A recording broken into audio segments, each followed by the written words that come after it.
মানে রক্ষকে যদি ভক্ষক হয়ে যায় তাহলে কি করে হবে? এই জিনিসের প্রতিবাদ আমি করবই, তাতে আমাকে কন্ডেম করুক যা করুক, আমার কোনো অসুবিধা। কিন্তু এখন তো দেখছি ঘটনাটা আরো শকিং।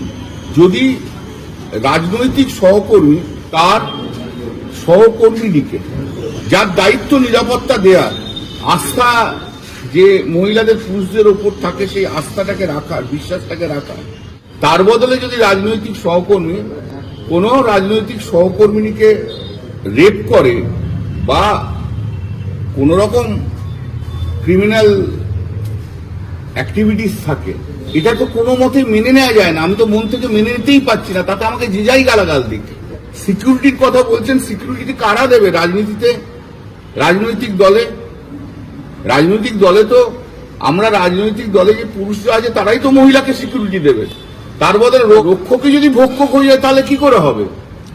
এই জিনিসের প্রতিবাদ আমি করবই, তাতে আমাকে কন্ডেম করুক যা করুক, আমার কোনো অসুবিধা নেই। আমি কন্ডেম হোক, আমার কোনো অসুবিধা নেই। মহিলাদের কথা বলতে গিয়ে যদি আমার কন্ডেম হতে হয়, আমার বক্তব্য কি? আমার বক্তব্য প্রচন্ড ক্লিয়ার।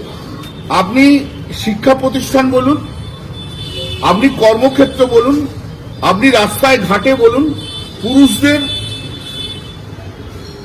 যে কর্তব্য সেটা হচ্ছে মহিলাদের কোথাও কিছু হলে প্রোটেক্ট করার।